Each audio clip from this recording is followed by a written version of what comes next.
আচ্ছা, তোমার কি আমার এফোর্টস গুলো চোখে পড়ে না নাকি? তুমি কি বাই এনি চান্স আমাকে প্রপোজ করতেছো? I guess yes.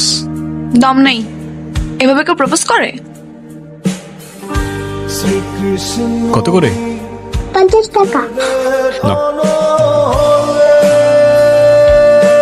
দেখো, প্রপোজ করায় না তো আমার এক্সপিরিয়েন্স আছে, আর না বলতে পারি কবিদের মতো শের ভাষায়, কিন্তু এটুক বলতে পারি যে সারা জীবন আগলায় রাখতে পারবো, আর এফোর্টসে কোনো কমতি থাকবে না, আই সোয়ার। কসম কাটা ভালো না।